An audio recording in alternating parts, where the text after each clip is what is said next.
Welcome back for another episode of the Dope Stroke Podcast Show. Once again, you got myself, Trottie Golf, and Chris Ryan. We are going to be talking all things golf like we always do. Slightly different today because we've got Bubs actually in the office today. We are together in the podcast studio here at the office. The only one that's a straggler would be Chris Trott himself. But Can how I just are you, say, Trottie, on the other side of the world, now that you're American? The only one that's on time, and the only one that's organised, and the only one whose equipment is working is me for a change. That's what I'm saying. So I want to get some kudos for that because I've sat here for the last... Mate, it's like a ratio of 20-1 at the moment. I've sat here for the last 17 minutes watching these Muppets try and figure this out. Would you want a medal? We're still not even there yet. Anyway, welcome, boys. We've got a lot in store today, haven't we? We're going to deep dive on Riviera first. That event is mint. That event. Should we not do the Star Spangled Banner first? Listen, come on, you should know the words, Trottie. I should. It's a 12-year process, that, if you want to cover that topic and get into my personal details, then sure, why wouldn't we? But have you got an American flag at your house yet? I was happy for the American hockey team, so you can get hold of that one. I had skin in the game there. You boys didn't have skin in the game in that final, did you? We did not. I had skin in the game. Curling. I've got no idea what you boys have been saying the last 3 or 4 minutes because you set me a challenge just as we went live. I'm struggling here.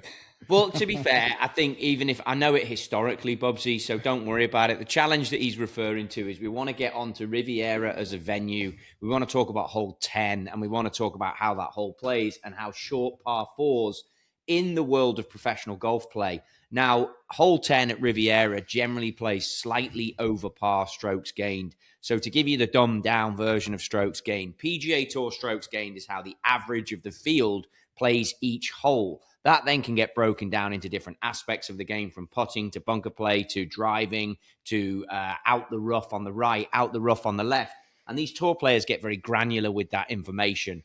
Then you can use that for coaching. You can use it for fitting golf clubs. You can use it for betting who plays great at certain golf courses. So hole 10 at Riviera is a short par 4 that can be drivable with a very narrow entrance to the green. And it has a deep bunkers on the left and beyond, and deep bunkers on right and beyond. So if you do happen to miss that target, you're then playing an extremely difficult sand shot to a very narrow front to back green. Now, if you lay it up with an iron, you then have a wedge shot in again to not a very deep front to back, left to right green. So it's a very challenging hole. I think the fact for me, boys, that it's made it as a subject as we open up to talk about Riviera, be it Tiger Woods' sponsored event, be it LA, be it such a fantastic history of players that have won it, I think it's very poignant that that hole gets mentioned. I'm a huge fan of short par 4s. I'm a huge fan of old school golf courses.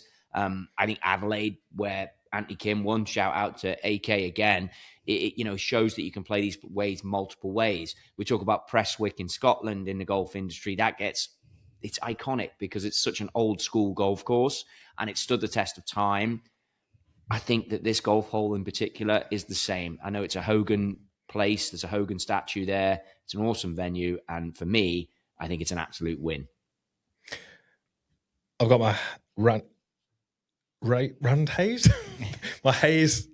my hand raised. Jesus, can't get words out. And I want a pay rise because I found the information that we were looking for. So I put this on our group chat because I think the 10th is a fantastic hole. I love it. I think some of the best holes in golf are short holes. I don't think they need to be 500 yards plus on a par 4. It actually played for the whole week at 3.79. So 0.2 under par, and it was actually the 15th hardest. So actually one of the easiest holes. Do we know if historically it was over par? I don't know historically, and I don't think. To me, I guess I don't care whether it plays 0.2 under par or 0.2 over par because I think it's just enjoyable to watch. Like we've watched that. I've enjoyed watching that hole. And I didn't know whether it was playing under par or over par. So it's more for me about the drama. I like the fact that they can lay up. I like the fact they can go for it. I like the fact that you can be 20 yards from the flag with your tee shot and then you're struggling to make par. We saw that with Rory a couple of times. He missed it short right, pitched it onto the green. Good shot, really, but, trickled over the back into the bunker. I just think it's got so much drama. And I just think every good golf course should have a short par 3. par 4, sorry. The only thing, it's just got to be done well. It's not just a good hole if it's 300 yards and you can knock it on, you can make a 2 or a 3. It's got to have some drama. It's got to have some jeopardy. Let's think of one that's near and dear to our heart that surely all three of us are thinking the same. 10th. Yep. Exactly. 10th at the Belfry. Sevy's famous 10th. Get yourself a chocolate croissant at the halfway house with a Red Bull, and it'll give you wings and you can drive home. It'll cost you $18. Shout out to Turbo Tom Raw. So let's just break that story down because it's quality, right? So back in the day, quick story for everyone listening. So probably going back, almost 15, 20 years now. So showing our age. Daryl's obviously older than the rest of us, as people pointed out. So Daryl's going back 40 years, but he's in his time capsule.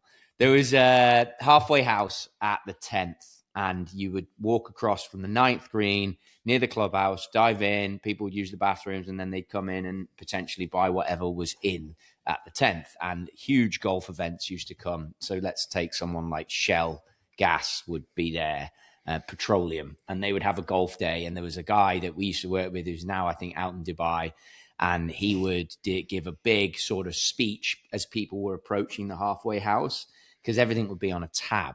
And he'd be like, hey, roll up, guys. Sevy's famous 10th. Come and eat the food that Sevy used to eat before he drove the 10th green back then with Persimmon. You guys can achieve this with your new drivers. Come in and see me, and I'll get everyone loaded up with Red Bull. Red Bull gives you wings. Now, Red Bull was the most expensive thing on that menu. So then he'd be like, get your vodka Red Bulls, and you're guaranteed to hit the back fringe, blah, blah, blah. So then you double up with that. And then what he would have done is he would have defrosted the sausage rolls, ripped the sausage out, taken the £5 dairy milks, so $7.50, and melted them into the sausage roll pastry.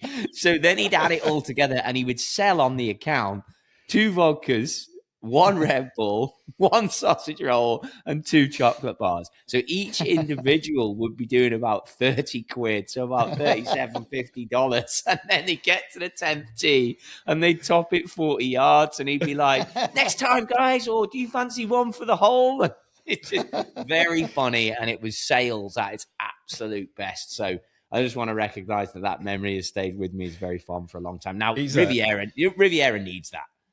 He's actually doing really well for himself now. He's in Dubai. I think he's at, is it Jumeirah Golf Estates? Yeah, it'll be one of them. I thought it was Emirates, is it? Oh, it might be Emirates. No, it was at Emirates. I'm pretty sure it was at Jumeirah now, but he's doing pretty well for himself. He's a great guy.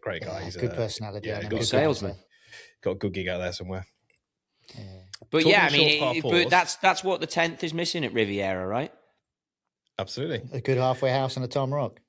But talking of short par 4s, we were going to talk on this subject. It got me thinking that every time I watch the Masters, there is a short hole early on, which is like 3, is it? Where they can get within 40, 50 yards. But that's the one thing that I think Augusta misses. I'd love it to have a really good, sharp, short par 4. The thing is, though, about Augusta, there are a few holes that have a similar-ish kind of jeopardy. And I suppose it's all about the jeopardy at the end of the day. I know this is a par 3, but you look at 16 is a good example. How many near miss hole-in-ones do you see there? Shed loads. Staying on the par 3 is the 12th as well. Another good one. Postage stamp. The jeopardy hole really, in that sense, is probably the par 5. I mean, if you bring in par 3s and par 5s, though, I mean, think about your favorite holes in the world, and you piece together a golf course with your favorite holes in the world. It's all got jeopardy to your friend. I mean, that par 5 13 is insane, and so is 15. But that's what makes that tournament unbelievable. The Mickelson shot out the pine straw, and now Rory's shot hooking it on 15. Even the postage stamp, or you go to Port Rush, I think it's 16, the par 3 up the hill there. All those things are just absolutely what makes for iconic, dramatic golf tournaments. I think the thing that people don't realize, I was looking at Adam Scott's play at Riv. He does really well there. He had 263s, I think Friday and Sunday. But beyond ridiculous, I saw he had a 3-wood at 173 ball speed. Like, that's really quick for a 3-wood. And he's 45 years old. I know we do the middle-aged old guys a bit of a shout-out, but, I mean, flipping 173 with a 3-wood is insane. Obviously, he putted great, played great, but to have a 63 on Poana, which is the grass type greens, and then the way in which they firm up at those places as well for tour events, ridiculous. But I think we have to talk about the winner, don't we, for a little bit here, boys? And we have to get on that and the performance, new name winning, how we feel about that. Well, I think it's great that there's a new name winning. What you want that name to become is a serial winner, is someone that contends, someone that adds another storyline to what the PGA Tour have built over the last few decades. Look, it's a win. Great, good for him. Now, like, and I hate saying so flippant about it, but what's next? Like, you've won once. You want to make a name for yourself. Now, let's see what sort of the world you're going to offer the world over the coming months and years. That's what I'm keen to see next, because he won that in pretty good style, I thought. James Rahm was... No, he did. James Rahm... good style. You don't think so? He tried to hand it to everybody who was anywhere near him at the back nine. I mean, he started 6 clear. Early on, managed to go 7 clear. I don't know how many holes he played, but he was into his round 7 clear. And then he's playing the last, needing a par to win it. I think Kitayama was in at 17 or 18. Rory birded the last. So, look, I mean, I'm not going to say it wasn't a good win, because any win's a good win. I guess it doesn't really matter how you get it done. But I wouldn't have said it was a convincing win. I think he kind of came home in the ambulance and just about picked up the win. But, look, he's not going to care, is he? I think that's harsh. I was just going to say James Rahm was the last one to win first time there, I believe the commentators said yesterday. I think it's a really hard place to win. And I think that the fact that it's Tiger's event, the fact that you've got Rory McIlroy hunting you down. I don't know if you boys watched it. McIlroy held a bunker shot from like 40 yards.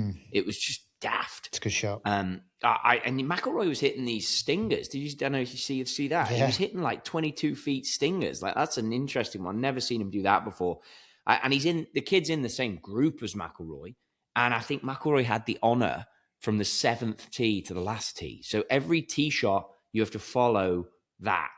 I go the other way. I would give that win nothing but credit, for the simple reason that I just think it's ultra difficult to win on the PGA Tour at any tournament. And I think that mentally playing with Rory and everything he did to get that victory, just stunning. I absolutely hats off and huge cojones to get it done. He did well the week before, didn't he, at Pebble? He had a bit of a blip on the last one. He found Pebble Beach, basically, and ended up making a good 6 at the end. So he had a good showing last week, so he's in good form. He's carried it through. I think he's a good player. I think his swing's really, really good. He hits it solid. Looking at his stats that they threw up on the coverage, he's doing a lot of things really well this year. He just happened to, I think, get it together on the greens this week, which obviously got him the win. So he talked about Poana last week, which, again, you play this West Coast, and these kids don't really play on it. I've had to learn to sort of like it. Don't play serious enough to be overly bothered. But basically, late in the day, it gets a little bit bumpy, the Poana. Like Torrey Pines has it, Pebble has it, because the grass has to survive on the coast with all the sea salt air. So LA has it too. And he was sort of mentioning, I've never really putted on it before. I'm trying to figure it out and trying to learn it. Did well on it. Now, you've heard me mention this before, but Jason Day would play different loft from East Coast, West Coast on his putter, Mallet putter. You then look at the winning putter last week.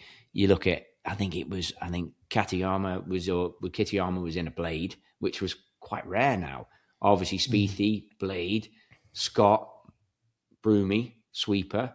But the other lads were all in mallets. And they mentioned in the commentary that he spoke about his victories that he's had over the years, and putting has always been like the thing that's held him through.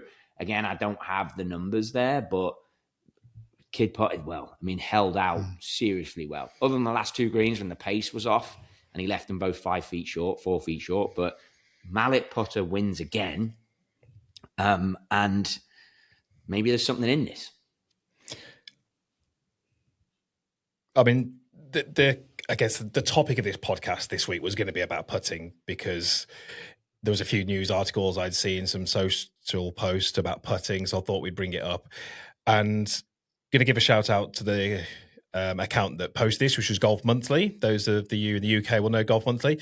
And at the time of posting, they put a graphic together with the top 10 players in the world, and they were all using some sort of mallet. Different brands, different models, different styles, but the premise is the same, center of gravity dragged away from the face. Trottie can speak a little bit more on that. So we've got another couple of topics that we want to cover, but that was just interesting to me to see that the top 10 in the world were currently using mallets. Dazzler, Trottie, if someone came to you now and said, look, I'm just taking up the game of golf, are you 100% going mallet? Yes. Trottie's the man there to answer that. Yes, 100% going mallet. The other thing, as I look at this picture, there are two of them that don't have some form of groove technology. They have inserts, but not groove technology from the pictures that we're looking at. So, you've got Scheffler, McIlroy, Rosie, Fleetwood, Gotterup, Henley, Spawn, McIntyre, Griffin, and Scheffler on here, all with the mallet pictures putters. And I 100% am putting someone in a mallet. And the reason being is speed control. So obviously they have these abstract shapes with wings that sit at the back, not the Tom Rourke halfway house Red Bull give you wings, but weighted wings that will sit outside of the leading edge and deeper and further back. To Chris's point, that pulls the center of gravity back. When you pull the center of gravity back, you take the launch up. So you can use it on Polana and other greens with less loft. If you play it with less loft and with an insert, you can get the ball in forward motion quicker, but not launching at the correct. You have to launch it based on the grass, but you want it in forward motion quicker. So the grooves give you that. And then the CG in relation to the center of gravity of the ball gives you your launch angle. But if you can play less loft, you can get it rolling quicker. Then add the grooves, same. But so just to interrupt you there quickly, you did you say that most of those players are using inserts with grooves?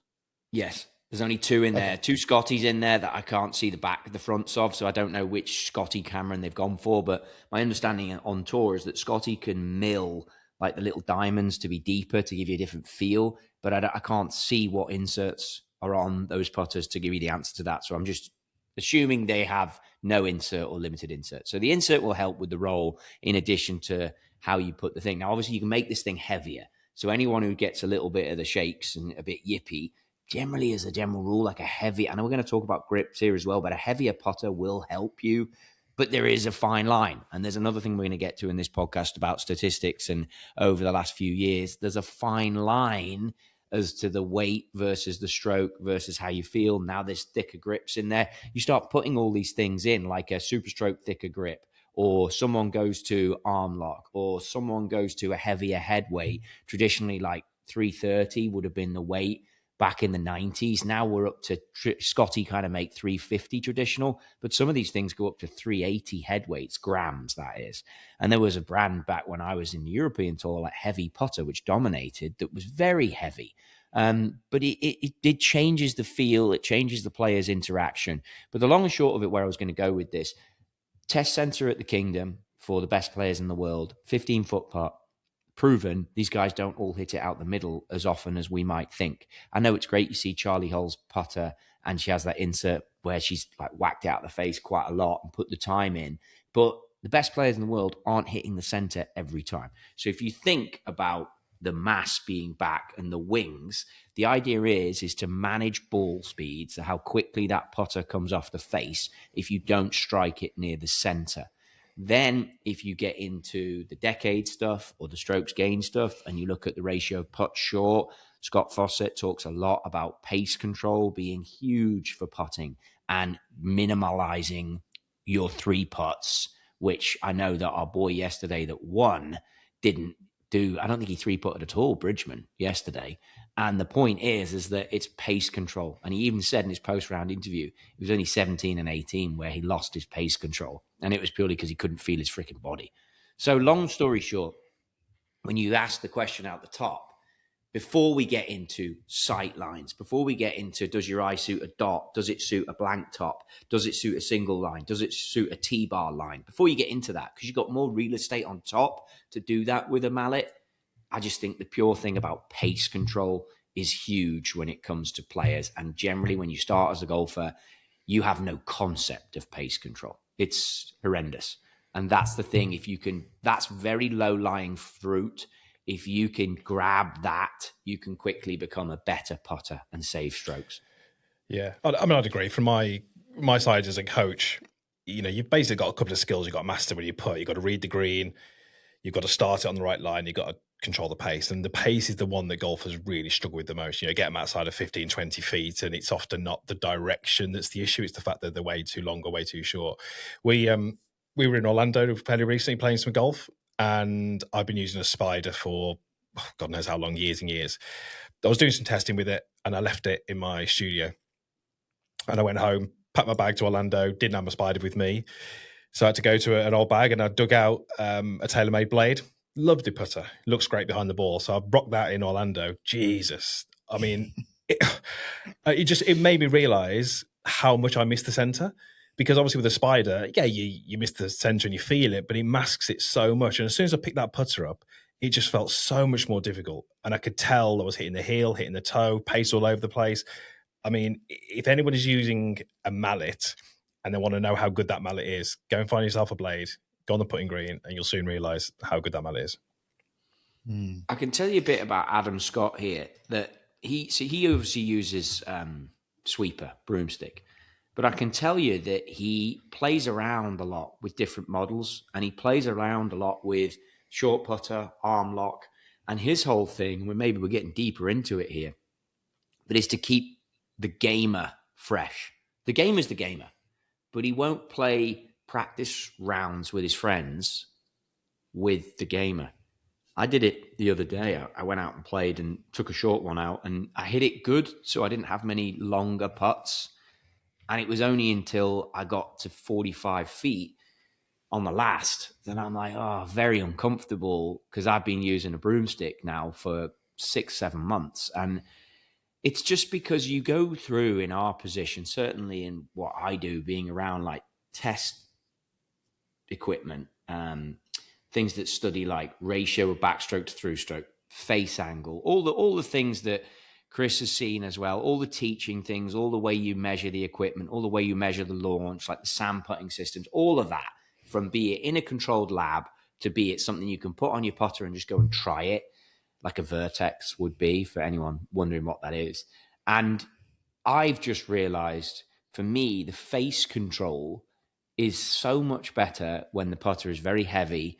And now at the stage where I got like heavier and heavier, and then I got to a point where I might as well just give this broomstick thing a go. Like, I'm not playing for anything other than a game.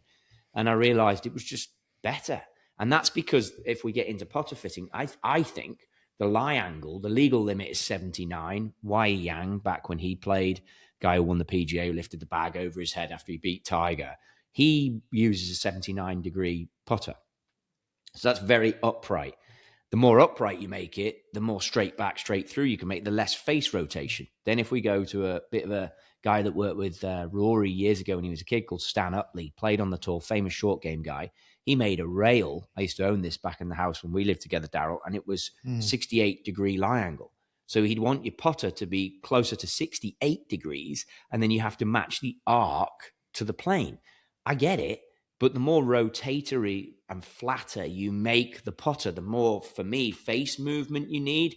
So again, you take a mallet and you take the CG further away from the leading edge, and that face rotation becomes somewhat more controlled, slower. That's the same as these lie angle balance putters. The face rotation isn't quite pulled in as many directions. That's, I'm on the camp where you want the lie angle to feel as upright as possible, and I know there's lots of short jokes incoming here, but I always think that for a lot of golfers, the putters are just too long anyway. So if they're not using a broom handle, that is, they need to go a lot shorter on the putter so that they can get that feeling of the blade being more, I know there's rotation, but more square to square. And I think, which is kind of a little bit counterintuitive for me, because I mean, my favorite putter is a Wilson 8802 putter, and I now use it's a TaylorMade heel shafted putter. Looks like a half moon, really, bit like what Faldo used to use. I really like that heavy sort of toe weight, but yet when I'm over the short putter and still feel very square to square, I think it served me reasonably well over the years. But that's just what I think for a lot of golfers. So to answer that, and this is hopefully this resonates with a lot of people. My favorite putters in time. So when we're talking about toe hang versus face balance, we're talking about the toe of the putter, so the piece away from the shaft, falling down towards the vertical line. So effectively, like 90 degrees toe hang would be as much as you can get. So Daryl's got two putters that he's mentioned there that are both 90-degree toe hang. I could name you two of my favorite putters of all time that are close to 90-degree toe hang. And I think based on our age and when we grew up, the ping answer was becoming very popular. That would be anything dependent on the length of the neck from 35 to 22-degree toe hang. You make the neck longer, you get less toe hang. You make the neck shorter, it hangs more. Again, center of gravity in relation to the center of the shaft. But my point is that I think our generation, anyone 35 years and above, grew up with a putter like that. Tiger Woods is very much about releasing the right hand. I think that's why he struggles to get sometimes into mallets. Mallets, when they first came out, was the Zebra, very popular, and it was face balance. Nick Price won in the 90s with the Fat Lady swings. That, again, was a face balance putter. Totally different release pattern to the putter that Daryl's talking about. Then if you take in the short length, I think that is also a factor of your age. And the best putter in the game for, I think statistically it was proven as well, during Tiger's era, was a English fella called David Howell. And David Howell worked with a guy called Dr. Paul Hurrian. And they had a putter that was very short. It had grooves. It was a ping answer shape. And it was extremely short, and he would get extremely stable, almost like one of those wrecking ball cranes that would hit the wrecking ball into the building to demolish it. And then he would putt that way. And Harrington took that one step further, working with Harold Swash, passed away now, great guy, obviously Phil Kenyon's teacher. And I'm maybe touching on things that they would be far more qualified to talk about it than me, but he got into a face balance double bend Odyssey putter, 2-ball. And again, the idea is that you have this strong stature and then you swing and the face doesn't rotate. And I think that you, to be fair, Daryl, at that stage, probably stepped away being as close to the equipment world as you were at that time and got more into business. And I think what you've done, played less golf, but gone, well, I'll play this because I like the feel of it and I'm not going to go any further. And I think if you'd have stayed in the mill like I have, I think that's when you're just around equipment all the time and you start to test out. Heavier weights came in just as you departed, basically. Then now I'm looking at a broomstick. And it's like, if you look at Adam Scott, my age, and I think that that's a good one to sort of look at and go like, he's scratched the itch on something that is so finicky. I mean, we've got to keep this rolling on our topics. We've got a text message that Chris sent. Chris, by the way, anyone listening to this, is the best researcher for this podcast. So if we lose Chris one week, it'll be Daryl and I just talking shite. And basically, he's got the top 10 in the world, I assume this is. And he's got the different methods that they've all investigated when it comes to putting. So I'll just run through the list and then let Chris dive in here. But you got Scotty Scheffler, who's now on the claw, which I think is for every length. I know it started out on just the short ones. You got Rory. He does change it. He does change it. There you go.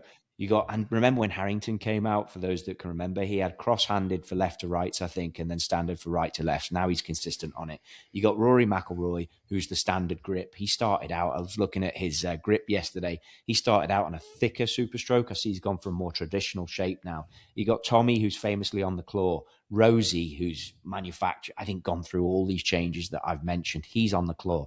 Colin, who's had absolute nemesistic times with his putting. He's now claw. Henley, claw, great putter. Gotterup, cross-handed. Spawn, cross-handed. Bob McIntyre, I assume that is standard with the grip. And then Hideki, who is in a blade and is standard. So Hideki's probably the only blade that stands out there. Standard grip. So you've got 3 standards, 2 cross-handeds, which I was surprised at, and then claw. So maybe Chris can dive on that and the breakdown of it and when golfers should experiment with these other grips. Yeah, I just think it's changed a lot since we were young at both ends of the putter. The head end used to be, as we've been saying, used to be kind of blade. That feels like it's now gone to mallet, and everyone who's anyone is in a mallet. And then you look at the other end, how you place the hands on the club, that seems to be changing as well. So I think it's worth having a discussion around that. I just want to bring you back quickly before we move on to this. You mentioned about Adam Scott. Always wanting to feel like his putter was fresh and I guess the one. So away from tournaments, he'd experiment with different putters, play around with different putters. I just wondered whether you two have thought about suggesting that kind of setup with your wives.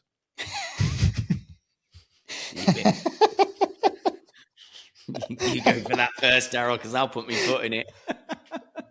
I'm not sure if I'm capable of answering that question.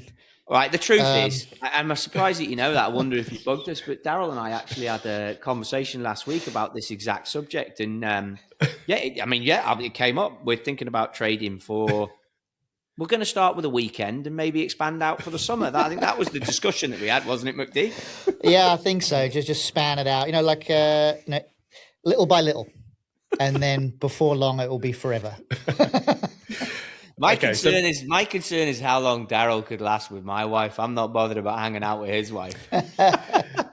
So going back to this golf topic that we're on about, we've just talked through obviously those styles of grip, and I guess the question that I was going to have and I was going to put to you two, we've both got children who are basically playing golf.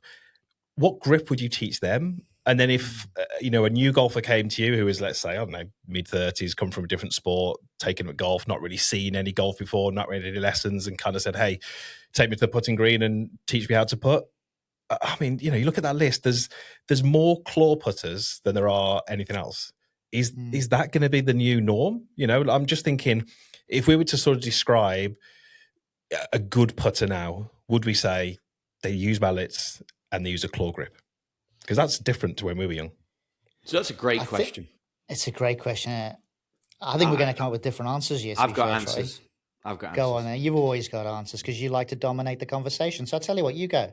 So in 1992, I played in a Daily Telegraph final at the London Club, and it was paired with a pro, and the pro I got was Stephen Richardson. Stephen Richardson was a legend at the time, played at Kiowa Island in the Ryder Cup and came out the gates as a young pro, amazing. And I was using a ping answer too, and I was putting left hand low.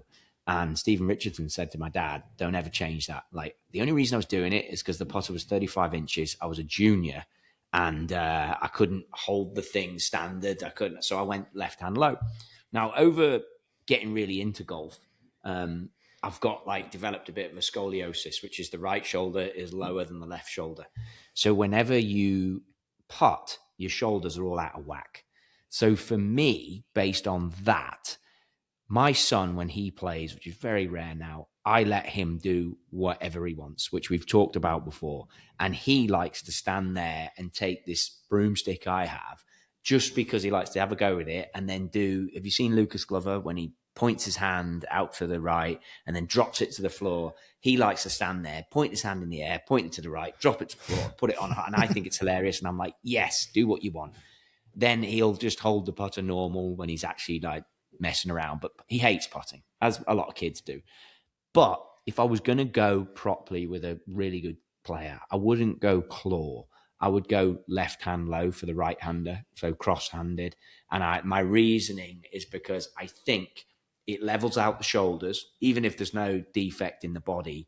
But on the same note, I think if your lead left hand is lower, I think you can stay down on the putter better. I'd also, if I was really serious about coaching them, I'd want to understand eye dominance. I'm adamant that there is something to do with eye dominance in this conversation, that if you are heavily right eye dominant, as I am, I find it so difficult to stay down on the putter. I find it so hard with left to right putts because I'm itching to look up. And I know my make percentage is higher on right to lefts than it is on left to rights because of how eager. And if I don't fight that, and there's a player, Luke Donald, fantastic, was no world number one putter for a while. His head looks up too. He gets looking up with it. And that's when I started to accept that was fine to do. But for a long time, I would work on trying to get cross-handed, always struggled with it. And I think it's because of how much my right eye is itching to see that ball down the target line. So I don't tend not to worry about head movement. But if I had a kid, if they were left eye dominant, I'd love it. And I'd start them left low just to get the basics of what the setup should look like to be uniform in the balance. I think with my son, he naturally gravitates to left below right as a right-handed golfer. Well, I think he might actually be left-handed, to be honest, but I keep giving him right-handed clubs. But he does naturally gravitate towards that. But I do encourage him occasionally to have a go with the thumbs together a little bit more, so his hands are in equal alignment. I'm trying to get him to understand how that pendulum motion works more than anything. But I like the idea of left below right because I think it's harder for your left wrist to break. You can almost feel the weight of the head a little bit easier and just allow that weight to help push the ball and propel it forward. Whereas I think when you're right below left, you're more likely to feel a bit of a flipping sensation. So I do agree with the left below right, but with Milo, I try and go, occasionally just to practice around and mess around, just thumbs together and make that stroke that way. Let me ask you this, Chris. A couple of the putts I've been watching a lot that have stuck out to me in my life. So when I worked at the Belfry, I was in the TaylorMade fitting suite, and the point of sale material that they put on the left wall that I used to walk in and look at every day was Paul McGinley holding the winning putt for the Ryder Cup. Now, Paul stood with his feet very close together, and he rocked and held that left to right Ryder Cup winning putt. I'd hit that putt 1,000 times, and I'd thought a lot about that. And fast forward to the Ryder Cup out at Bethpage Black, and Shane, I'm watching him putt that putt. I know Shane pretty well, really nice guy, standing with his feet very close together and held that putt, almost identical setup to what Paul had. And I've been for years wanting to stand wider, and I've just listened to my own answer to that question about getting the body uniform and whatnot, because you look at a David Howell who's been a great putter, just everything at Harrington, everything is robotic and perfect position. But I feel like if I stand narrow, don't worry so much about body alignment, get lost into making the putt, then I make more putts. Maybe not super consistent, but I make more putts. So at what point would you have someone setting up perfectly? Like Jason Day is the perfect setup for putting. Harrington is perfect. Howell is perfect. Where Crenshaw is not perfect. Crenshaw's a little right shoulder low, and Faxon maybe is not perfect either. And if you think about those two iconic putts in McGinley and then modern time Lowry, they're not the perfect setup for putting, but they made the putts. So where's the balance? I think putting more so than swing, it's the good putters just really strike that balance of art and science. It has got to be both. And just going to the points we were talking about, the grip and how to hold it, I think it comes back to the other end of the putter. You've been touching there, Trottie, about how a Mallet style, getting the lie more upright, trying to get the putter to swing a little bit straighter back, a little bit straighter through, less face rotation. And I think the more that putters move towards that Mallet style, the left below right suits that a bit more. So I'm in agreement with you two that I would teach someone now left below right. The ball is generally going to be forwarding your stance, which means that the handle is going to be forwarding your stance. So if you start going conventional, lead hand at the top, you get a lot of tilt through the shoulders. You get the opportunity to get the shoulders too open, which I think left below right can counter that. I think you can get the shoulders more level. So I think the advantage that you get from crosshand over standard kind of sits nicely with the move to the Mallet style putter. And then to your other points, but ultimately there's only a couple of things you're trying to do with the putter. As you said, you're trying to start it on the right line. You're trying to control the pace through the stroke. You've also got to read it, but that's nothing to do with the stroke. And so that's the science part. If Shane wants to stand with his feet really close because he likes the feel of that, that's the kind of artist in him. And as long as he can produce what he needs to produce at impact, you wouldn't touch that.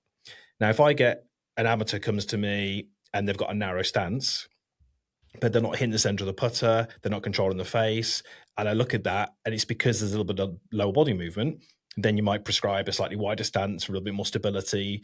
But it's always trying to work on the impact and saying, well, this is what you need to do at impact, and here's how we're going to try and do it. So I think if you get a golfer who can create the right impact, deliver the face where it needs to be, deliver the path, strike the center, they can stand how they want. to a certain extent.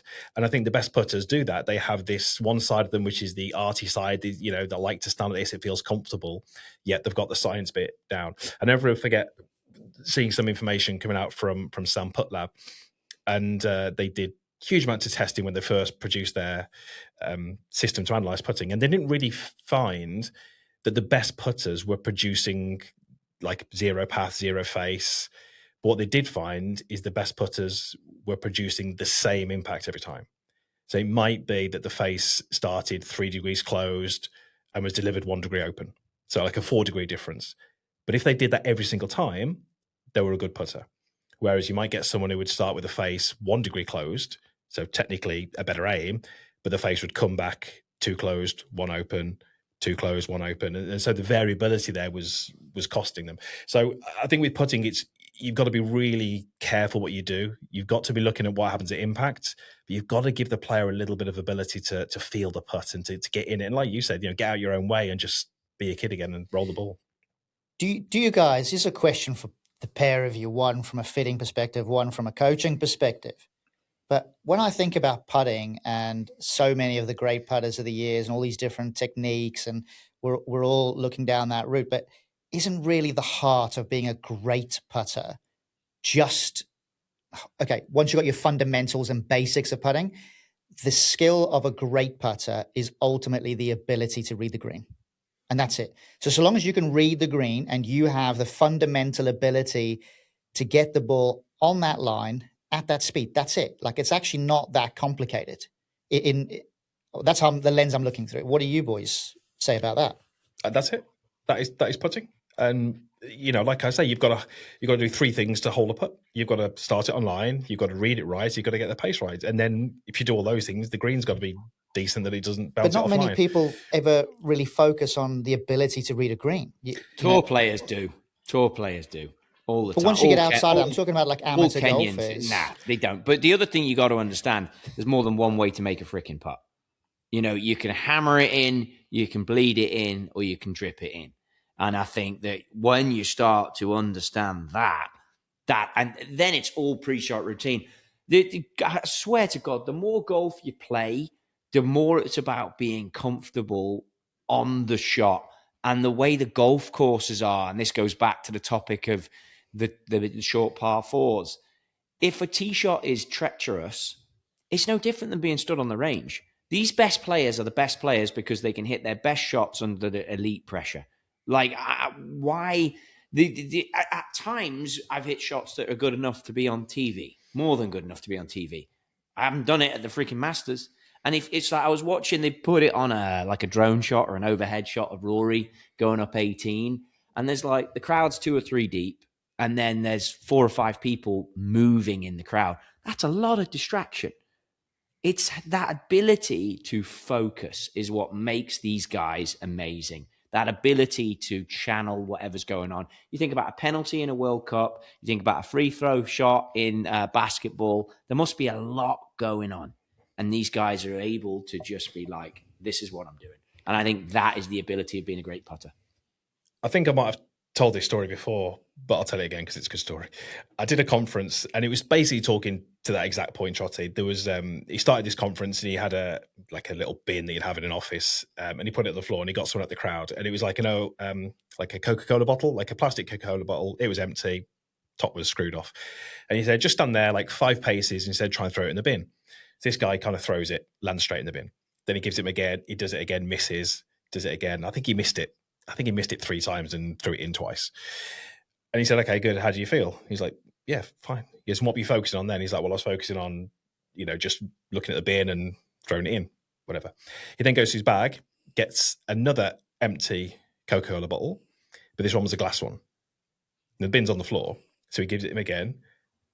And this guy's like, you want to throw it in the bin? And he's like, yeah.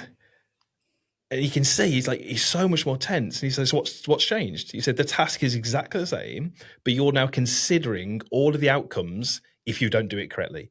100%. You're thinking, if I miss that bin, it's going to smash, or if I do it. And it's exactly what you were saying. The difference on the golf course, the driving range, is not the task. It's that in certain situations, people, amateurs, pros, whoever, we do it, you start to play through the outcomes. If I miss this fairway, that's a bogey, I'm already one back. You start to play those out, and that impacts your performance. You've got to get into that mode where you're throwing the plastic Coke bottle, not the glass one, and that's what the best players do. They focus on the task, they get super dialed in that task, and they execute that task, and the outcome is the outcome. So there you go. Let's go back to your comment earlier. Bridgman, to win a golf tournament on the PGA Tour with a lead is significantly harder than to be the chaser. 100%. That's why Rory lost that Masters years ago when he winged it into the house on the left at 10. It's the same. For these boys, that is how you create the pressure that we maybe feel on a lot of golf shots in a round. For them, it's the outcome of the failure of not winning when they've got a huge lead. That's why I have ultra respect for that victory yesterday. So out of thinking about all your history and time in golf from the pair of you, who do you think has probably been the best putter over the last, at some point in the last, say, call it 25 years? Which is a shit question, isn't it? Why is that a shit question? Because everyone knows the answer. Because it's not statistically about who is the best. It's about who's the most clutch. And that's why everyone's answer is the same. It's Tiger Woods because of how clutch he is in the moment. But the skill is not the ability to hit the putt. The skill is to be in the moment when it's needed. And you can call off many of them, but that's who it is. And then look, is the best putter statistically? I don't know, Crenshaw, Faxon, one of them, I'm sure. Lauren Roberts. Well, that's going back even further. Yeah, but they were the last 25 years. No, they were like Faxon was, and Lauren Roberts was maybe. But even if, then come forward again. Spiethy, Jason Day. It's been excellent. Jason Day. But we're talking about putting is about the moment. Fitzpatrick, you could throw him in it. David Howell, you could throw him in it. But it's Russell Henley, you could chuck him in it. It's just, you're just reeling off the statistics at that point. I do think that's where the stats don't fully reveal the best putter, because you can, we know now that you can, putt well and miss the cut. You can drive it well and miss the cut. It's not always about that part of the game. So you could put lights out and miss the cut. So you could look at that person that week and say, well, they were the best putter. But we're really saying that they're a better putter. They're, 4 shots outside the cut, they're clearly going to miss, versus the guy who's leading by 1 or 2 and he's got to hold a 15-footer to stay in the lead under that pressure with the crowds and the TV. That 15-footer might have been holed by the guy who's missed the cut. And strokes gained, they're given the equal value. But the one guy's 4 shots outside the cut, and the other guy's trying to win the tournament. It's skewed. It's all skewed for proximity to the hole. So you look like you're a great putter, but you've hit it 6 foot closer on average than everyone else. Yeah, but in a tournament, if the guy in last place is 15 feet from the hole on the last and he holds it, strokes gained, that's the same value as the guy who's got that putt to win the tournament. Yeah. Oh, I see what you're saying. I'm saying the guy no waiting for pressure. Yeah, there's no waiting pressure. The guy's going to come last in the tournament. He just rolls it in. Whereas the guy's about to win it, they're given the same value in strokes gained. You might have just invented a new stat there. Pressure gained. Well, yeah, pressure totally. Gained, yeah. But I mean, on stats though, like again, Bubsy pulled out this week that Brandel Chambly tweet about 05 versus 225 and the drop in percentage, albeit minuscule, of make percentage. So 4 feet to 8 feet, 69.87%, now 68.57. 10 to 15 has gone from 31 to 30.48. 15 to 20 has gone from 19 to 8.7 to 18.92. 20 to 25 has gone from 12.76 to 12.23. And then over 25 has gone from 5.73 to 5.42. So you got all these different ways of reading greens, holding the flat stick, all the tech, and the average has dropped. But is it because the money's greater and the Bubsy pressure gained stat is higher? Maybe. I do feel like all these golfers, if you really boil it down, they're just trying to make everything simpler. Claw grip, mallet putters, they're just trying to remove every variable, make the game as, I'm not saying as easy as possible, but just eliminate any complexity.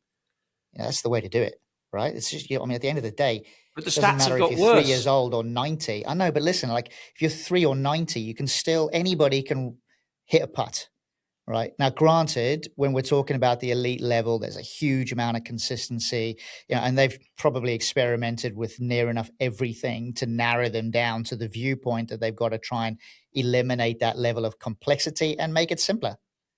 Fair enough. But the stats have got worse. Right? Basically, read the greens well and strike it out the middle. If you want to be a better putter, that's it. But the stats have got worse, though. But the stats are, that's because that's what I'm trying to say. So remove all that level of complexity, because the stats are suggesting that you need to be spending more time on your iron play. Hit it closer, because the difference between the best and the worst putter on tour is so narrow compared to the best and the worst when it comes to approach play. But the stats aren't saying that. The stats are saying that the stats are saying, you just said that. But the best are missing. So if the best player in the world hits it to 4 to 8 feet, he's making it less in 2025 than he was in 2005. Yeah, but he's also hitting it closer. Like the one thing that those stats might not be showing you, we don't have that is what the average proximity to the hole is, and you don't know that. So if that is the case, the only one who does any research didn't do that. You're changing the game now. He's done a half job here, then. He's inventing stats and done a half job. I saw that tweet from Brandel. I thought it'd be a good talking point, so I kind of sent it to you boys. I said, let's cover this. And then I was driving to Daryl's studio this morning, and I was thinking, I've got no explanation for that as to why the stats 20 years later might show that they're holding less percentage of the putts. Greens, surfaces are going to be better. The technology should be better. Then it got me thinking, and I don't know whether this would show up in the stats, but is this as simple as, when we were young, we were literally told that, you've got to putt well to win tournaments. And as it shifted a little bit to saying, do you know what? Hitting it a long way and bombing the driver is a good way to win tournaments. Has people's focus just shifted a little bit in the last 10 to 15 years to say, do you know what? Putting maybe isn't as important as we first thought. And we're just starting to see that in the stats. I think it's a combination of all of those things. I mean, think about when we were just about turning pro. Well, hang on a second, though. When we first turned pro, and you spoke about the Ryder Cup, we always knew that the Ryder Cup courses in Europe were slower on the greens than they were in the US. Right. And every time you went from here to there, the greens were quicker there. That's not the case anymore. So like the way the technology has improved the greens, the way that they cut the greens, all of these things are all factors which have contributed potentially to making putting at the elite level a touch more difficult. That 4-footer 25 years ago was probably a straighter putt than it is today. Yeah, so I think there's a huge amount of variables. 500,000. It's now worth 5 million. I mean, do you think that doesn't do something to someone? Bubsy's got a stat here. No, I haven't got a stat. You need to invent it. You have got a stat. That's the next pressure thing. Strokes gained. Well, but I think what threw me on those stats is it wasn't, this distance was better, this distance was worse. It was every category was slightly worse, and it was almost by the same amount each time. It was like 1-2%. So it didn't feel to me like it was an anomaly. It felt like it was a trend that we were seeing happening. But then, as I said, I couldn't really logically ration why that would be the case. There's nothing I can think of other than things that you can't measure, the pressure, maybe where people are spending their practice time, maybe they're dedicating it a bit more to driver. But other than that, I find it hard to pinpoint why that might be the case. I always think that 10 to 15 foot make ratio. I basically, whenever and maybe you can give some insight as to how you might practice putting, but for me, again, through the Scott Fawcett stuff, like pace has become a bit more of a priority. Thinking back to Jason Day, seeing him work every week on the PGA Tour, like he would always be hammering pace. It was no wonder that he was the best putter in the world for a period of time. But I'll always get lost, and maybe it's wrong, but like that 15 foot and under, and I always think like 8 feet and under. Like 8 feet is not a short putt, and these boys are almost making 70% of 8-footers, and I'm like, there's sort of no way that I make 70% of 8-footers. Like I just maybe 50, and I tend to spend a lot of time working on that. Like, what would you suggest would be the areas for people who want to listen to this and who are listening to this and want to improve their putting? What would you suggest they work on? You've got to go long and short. You've got to be, outside of 15, outside of 20 feet, you've got to be pace. You've got to be lagging it better. And then you've got to be better at short range. There's no point any golfer listening to this thinking they're going to start making more of their 15 to 20 foot range, because they're just not, because the gains you'd have to get there are just not achievable. But you can start to hole more 5-6 footers in, and you can start to roll it closer from 25 to 30 feet. And it's all about just understanding what a change in performance will do to your score. So for example, if I work on my wedges, we know what my wedge play is like. If my average proximity to the hole is 35 feet, if I work on that and get it to 29, that's good. I've made an improvement. It's not going to change my score because I'm 2-putting from 35 feet and I'm 2-putting from 29 feet. But if I look at that drive on 7 that I leak out of bounds and fix that, save me 2 shots straight away. So working on missing 1 to 2 less short putts around and rolling a long one closer is going to save you a couple of putts rather than trying to hold a 20-footer, which just isn't going to happen, is it? What about start gates and chalk lines and inside, working on the greens versus outside, and then putting mats? And that's a big one again for people who practice putting, that they don't quite realize the levels of this thing. And we've touched on these podcasts. I'll get people on the putting green in a lesson. It's a straight putt. They've got a gate. They're hitting this putt, over and over again. And they're rolling it through the gate. And they look at me and they're like, "Look, I'm really good at controlling my start line now." And I'm like, "No, you're not." I'm like, "You're good at doing it here. Let's go and find a putt on the golf course with a bit of break. You've got 1 attempt at it. You've got a card in your back pocket. And I bet you're not as good at starting it through that line." So you've got to work through the levels. You've got to be able to do it on a putting green. But just because you can do that, you shouldn't then automatically think you can go and do that when it counts on the golf course under pressure. You've got to train for that. And that's harder. I got a question for you. How long do you guys think someone should give a putting style or a method? So be it the claw if they want to give it a whirl, cross-handed, be it heavy putters we've mentioned, be it toe down, be it broomsticks, be it arm locks. How long should people give a new product a go until they overhaul that thing? I'm asking for a friend. God, I think that's so subjective. I mean, I think you'd have to probably. Oh my God, this is so tricky. I wouldn't say a full season, but you probably need several rounds of golf. Like you would need 8 to 10 rounds of golf to really validate whether you've improved or not, because you want to be able to have a length of time that's measurable against the previous method that you've adopted. So if you went with a gain of like 8 versus 8, then at least you can make a comparison as to which way you excelled or declined. But that's 8 weeks of crap golf. Well, it could be 8 days. I mean, you could play golf in 8. Depends how much golf you play. That's why it's subjective. Do you know the biggest thing that I think would stand out here? If the three of us were going to try a different putting style, which might happen, we would want some data, right? We'd want to go and test it, measure it maybe, play some round of golf, keep some stats, reflect, look at that and see whether it's worth pursuing. The majority of golfers who play this game recreationally would do everything based on emotion. Yeah, I hate it. I've hit a few. I like the feel of that. It feels good, that does. Or it feels good, or if I like the way, and they would do on that, and it might not be the best option. Sometimes a change feels really good, but it's not actually better. So the one thing to take away from this is try and measure, get some data behind it. Because I definitely think that amateurs can deceive themselves accidentally. So let's say they get a new putter and that particular day they go and play, but they don't play that great from tee to green. So then that week, maybe their average distance to the hole for putting is like 30 feet. The following week they play reasonably well, and now it's like 20 feet. Suddenly they putt better, but they think they putt better, but they don't really. They just feel like they do. So I think you have to have the data, because then you need to know how far you are. You got to measure it all.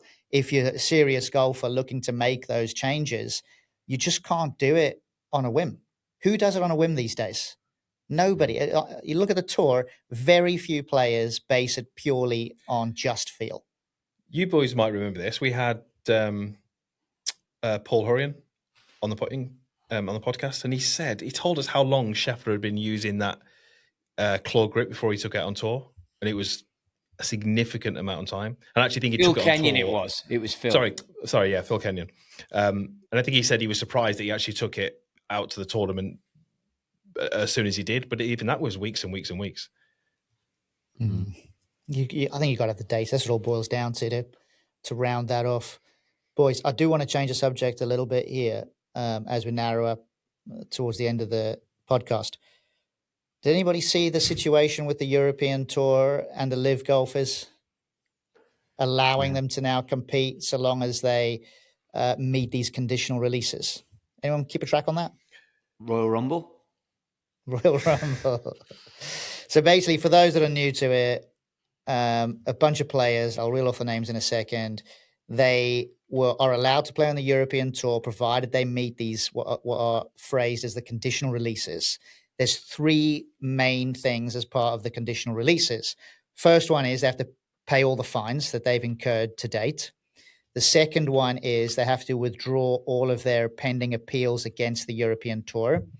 And the third one is they need to commit to extra DP World events and also media commitments.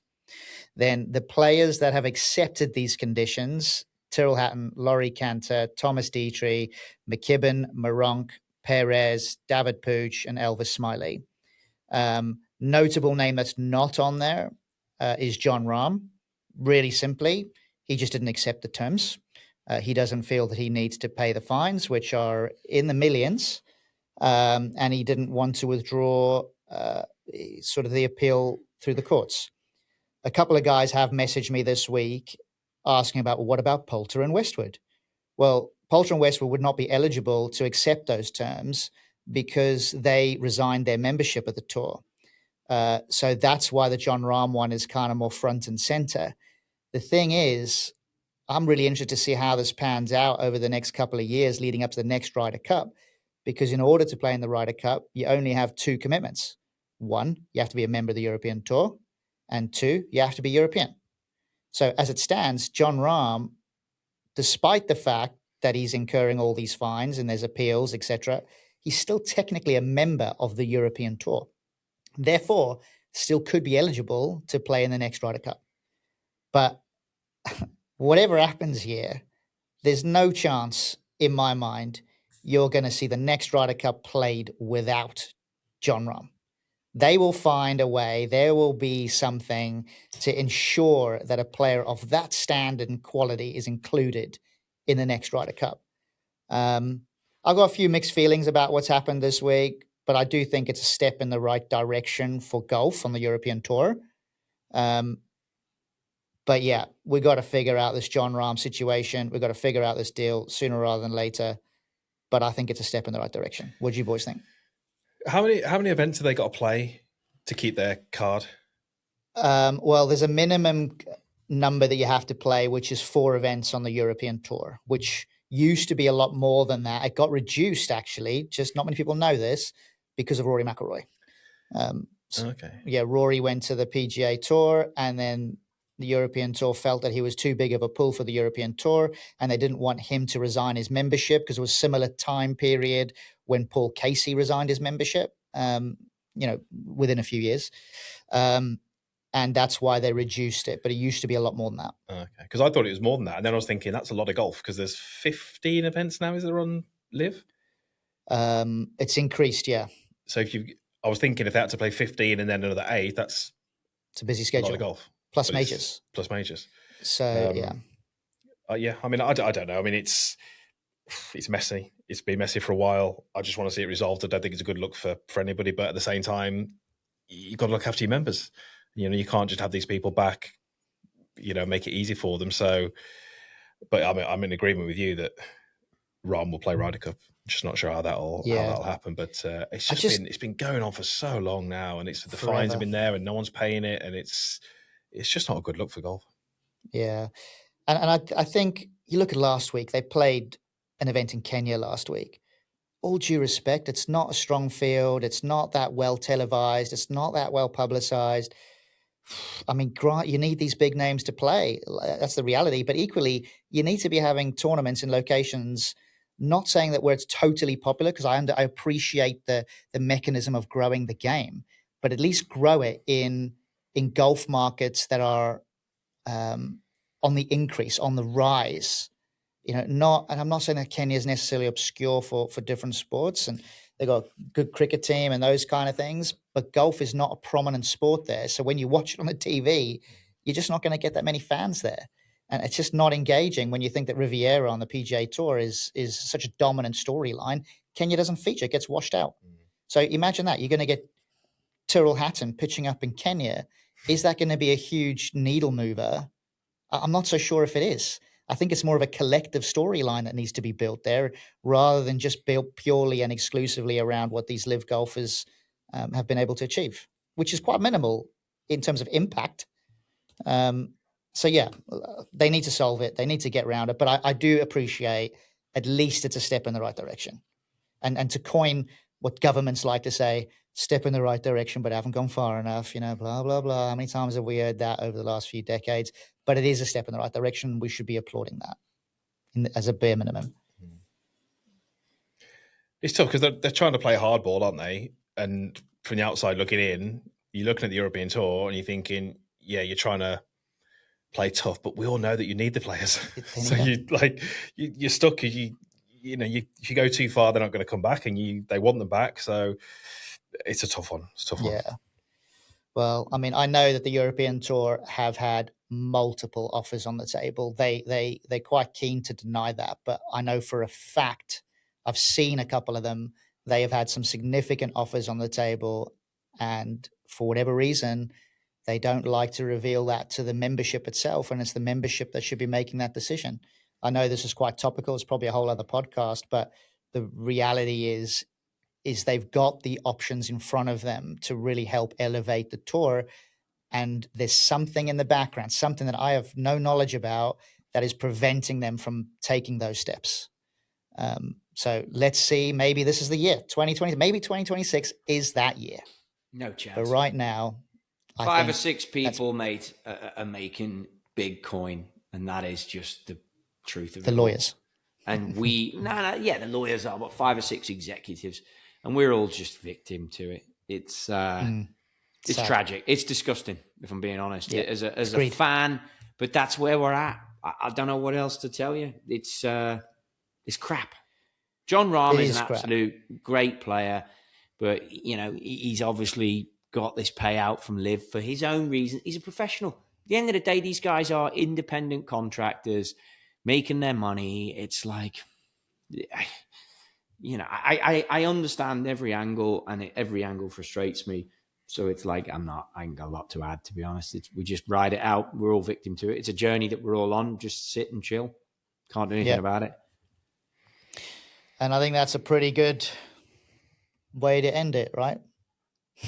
Well, it's a downer way to end it. I saw on the list of things we had to put in here, and I think we should end it on that because it might be a bit more fun and jovial, thanks to you bringing a black cloud. But you've got favourite putter that we ever owned. I think we should finish it on that because that might be a bit more... Crap question, then we'll save it for next week. Cheers. No, all the best. I'm kidding. Keep going. Get that going before we get this wife swap going on, Nick. Not again. Right, what is your? I already know what yours is, Trottie, but you got to reveal it to all those that. No, I've got 3. I think you know what. 3. Of course you have. What's your favourite putter? Yeah, I got 3. I mean, the problem is like yesteryear, you get even more reminiscent about it, and you get better yesterday than you were today in your memory. So the one you think I'm going to say is the Ping Zing 2. And that's just because I had the happiest memories with that putter. So if I have to name one, which is the game, I can leave that there. Ping Zing 2, just because that was when the game of golf was, I just loved it. Loved it more than I love it now. My memories of you when that Zing 2 is you launching it most of the time. I've seen it fly solid 30, 40 feet in the air on several occasions. I was fiery back then, but that's what made that thing. It was there with me. Nickel Zing 2, class putter. What about you, Bubs? I mean, to pick a putter that's my favourite based on performance is tough because you know how bad at putting I am. I don't think anyone would make the cut. So it's going to be more of a kind of sentimental one, really. I remember watching the 96 Masters. Faldo won it. I remember him holding that putt. And I pestered my dad to see if he'd go and buy me that Odyssey Rossi 2, like a half moon shape. So I got that one. but I haven't still got it. I don't know where it is now. I will tell you a story though. I did buy the Titleist Trillium that Tiger had, the black one with the almost like the checkerboard in the back. Nice. That was a nice putter. And then if you remember, the one he had was just like no sight line, just plain black head. And I decided that I wanted a sight line. So I took the hacksaw to put a sight line at the top of this thing. Put it in the wrong Tipex angle. in it. It didn't come out well. Well, I think I revealed mine earlier. Actually, I really like the Wilson 8802. I've still got it. I don't use it now, but I do gravitate towards it a lot, all the time. But that's probably my favorite putter. Just like the look, like the feel of it. It just looks amazing. But just personal preference. Although I do have a fond memory for a ping answered putter that I had when I pretty much first started.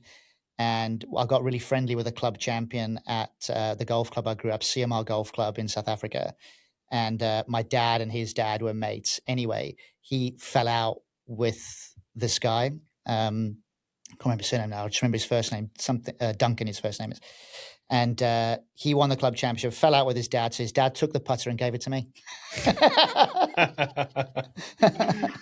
So I got fond memories of that one too. It was light. I remember that putter. Very light. Very light, yeah. It's packed full of lead tape on the bottom and still light. Yeah, I've still got that putter. Yeah. I've still got my Nicholsing too. It's funny, you keep hold of the putters. You still got the Rossi Bubsy or what? Stay. No, I couldn't even tell you. Oh, you said you don't know where it is. Yeah, where it is. No idea where it is. All right. Well, listen, boys. Good effort. Right. Well done. Appreciate everyone for tuning in, listening. Thank you. My understanding is that the dope stroke is going pretty well from what I've seen and heard from the analytics. So we thank everyone for tuning in, subscribing, downloading, whatever else you do with this stuff. I got to let you guys do the exit because I've given up on intros and exits. Well, I'm going to let Dazzler do the exit because he's good at this. But Trottie, you have no idea how difficult this podcast has been. We have got technical issues here. Me and Dazzler have had an echo through the whole lot, so I can see I can hear everything I'm saying twice. Dazzler can. It's been a battle, mate. It's been emotional. This is the hardest podcast I've ever done. From my point of view, it sounds fantastic. So hopefully the listener has the same experience. If you ask me now, how many people are on this podcast? I'm like 9, 10. I've got voices coming from everywhere. Now you know what it's like to live in my head for half an hour. Oh, God help us. Well, anyway, I think that rounds off another episode of the Dope Stroke podcast as it is today. You can listen to us at all your usual places. Feel free to like, share, comment, whatever it is. Feel free to drop us a note on hello@dopestroke.show.com. We'd like to hear what you want us to talk about. And other than that, we'll see you next week.